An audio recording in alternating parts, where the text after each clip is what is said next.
В этом обновлении новая булава со случайными характеристиками, переработка добродетелей, объединение слотов инвентаря, первые ростки ММО мировых деревьев и долгожданное плавание. Разработчики Soulframe устроили внезапный завоз контента. Сначала внеплановый стрим со Стивом и Сарой, а следом час посланника 12. И это не просто болтовня. В игре уже сейчас вышло обновление P14.5, которое сами разработчики называют половинчатым шагом к грядущей P15. Хей, йоу, с вами Xyler. Я собрал всю информацию и готов ей поделиться. Усаживайтесь поудобнее. Погнали! Первое. Новая булава Орст и глобальная переработка лута. Вот и она, та самая булава с бенереток. Она использует дерево тяжелых искусств. Ранее это было дерево двуручных мечей. Самое крутое, булава выпадает уже в готовом, собранном виде. Никакого крафта не нужно. Выбить ее можно с синекура странника Гаута и бенеретов с таким оружием. Теперь у оружия есть параметр качества. Чем выше уровень убитого противника, тем лучше качество выпавшего оружия. Стив уточнил, это работает пока только для булавы. Качество определяет количество темперов, уникальных модификаторов. Это могут быть случайные эффекты. На трансляции засветились увеличение скорости броска, больше стагеров, электрический урон и другие. Всего в этом обновлении 9 темперов. Чем качественнее булава, тем более редкий и мощный темпер может выпасть. К P15 хотят сделать систему, где можно будет выбирать тот или иной темпер, чтобы снизить влияние рандома на игру. Вероятно, это будет реализовано через кузню гигажонщины. И да, прокачивать Орст нужно всего один раз, независимо от того, сколько версий мы выбьем. Разработчики планируют применить эту систему и к остальному оружию в будущем. Теперь в описании оружия отслеживается история нашей пушки, когда она была выкована или выбита, и ее происхождение. Для тех, кто играет давно, старое оружие из прошлых билдов получит статус винтажного и даже может иметь уникальные модификаторы, доступные только для него. Пока не совсем понятно, что именно это значит. Второе. Очередная переработка добродетелей. Призмы распределения добродетелей выпилили из игры, на их место пришли литы. До призм была система ручного распределения плюс-минус, затем ограничивающие пресловутые призмы. А сейчас мы снова пришли к ручному распределению, правда в другом виде. Теперь в арсенале доступен ползунок, который можно перетаскивать, чтобы идеально настроить баланс между добродетелями под наш билд. В одном из моих старых видео я как раз приводил пример такой реализации. И вот она в игре. Литы — это новый расходуемый материал для перебалансировки. Максимум на аккаунт можно держать 50 штук, а расходуются по одной за изменения. Настройка привязывается к конкретному шаблону экипировки, лодауту. Таким образом можно сделать несколько билдов и переключаться между ними, не тратя литы повторно. Что удобно, прямо при перетаскивании можно мониторить соответствие добродетелей к снаряжению. Каждый игрок при входе получает 5 литов, плюс по 3 за каждую ранее купленную призму. Основатели получают дополнительные 3 лита за каждый первозданный набор, всего до 9. Выбить литы можно с осад, с убийства Агари, а также за завершение сказаний. Третье. Единый инвентарь. Раньше у нас были отдельные слоты для оружия и пактов, теперь все объединено в один общий инвентарь. Как сказал Стив, по типу World of Warcraft, один большой мешок. Броня теперь тоже занимает слоты, исключение только талисманы. Если раньше покупали отдельные слоты, они автоматически конвертируются в наборы по 50, а потраченная валюта возвращается. Причем разработчики заявили, что это пройдет по принципу банковская ошибка в нашу пользу. Если стоимость добавленных слотов превышает возврат, доплачивать не нужно. Четвертое. Первые шаги к ММО – встречи у мировых деревьев. Теперь при приближении к мировым деревьям вы будете видеть фантомы других игроков, находящихся там же в реальном времени. В одной зоне могут отображаться до 25 человек. Игроков можно изучить. Плашка покажет их снаряжение и даже прическу. Да-да, видимо разработчики считают прическу важной информацией. Таким образом, через фантомов можно приглашать игроков в свою сессию. Еще со вторым хотфиксом в одну группу могут присоединиться до 4 посланников. Разработчики назвали это первыми шагами к ММО и надеются, что к обновлению P15 в этих зонах успеют реализовать торговлю между игроками. Ну, а если вы интроверт или у вас просто тормозит ПК, эту функцию можно будет отключить, перейдя в соло режим. Пятое. Новый контент в мире. Плавание, падающие капсулы и странствующие NPC. Да, посланники научились плавать. Пока что это первая итерация механики, поэтому плавание довольно медленное. Зато теперь можно добраться до острова с последним мировым деревом абсолютно легально, без всяких багов. На трансляции Стив перед заплывом пошутил про электрический ток. Если у вас вольтаическая булава, в воде можно ударить током самого себя и на всякий случай сменил оружие.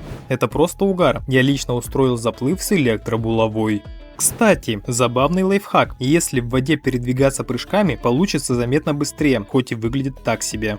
Со вторым хотфиксом добавили спринт плаванию.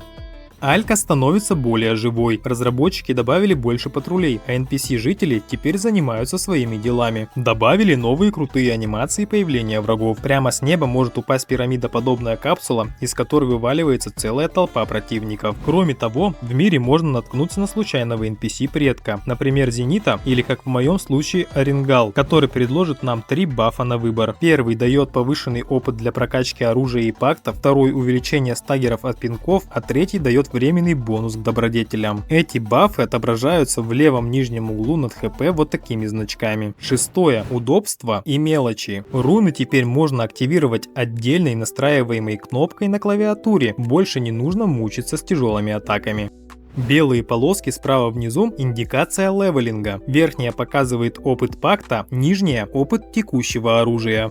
Уведомление в ночном чертоге. Если у вас есть нераспределенные очки улучшений, появится подсказка «Доступное обновление». Вот с такой красной лентой. Также она наблюдается и в арсенале. В настройках интерфейса появилась долгожданная возможность изменить размер и прозрачность прицела. Завезли новые анимации смерти врагов. Теперь убийство тяжелым и легким оружием выглядит по-разному. Если ударить тяжелой булавой, враги зрелищно отлетают. Напомнили про двухфакторку, за включение которой на сайте можно получить скин проводника Чудо-крыл. Седьмое. Планы на P15 и будущее. Прелюдия 15 выйдет до TennoCon 2026. В обновление добавят больше рандомизации свойств для всего оружия, больше темперов и новые виды оружия. Например, вот такую дубину. Внесут больше разнообразия в мир Альки. И если успеют, возможно торговлю между игроками, а также другие улучшения, которые не раскрыли. На будущее. Маунты, ездовые животные, появятся в этом году, но не в P15. Их должны показать на TennoCon. Гильдии будут. Стива спросили об этом в чате, и он ответил Absolutely. В работе статусные эффекты и разные типы урона, но пока уточнений нет. Также хотят завести фоторежим. Обновление P14.5 это некий тизер перед крупным обновлением. Разработчики хотят получить обратную связь от игроков и внести корректировки. Восьмое. Трансляции и дропы. Для получения доступа к игре можно просто посмотреть трансляцию разрабов 30 минут. Ближайшие трансляции. Час посланника 13 пройдет 26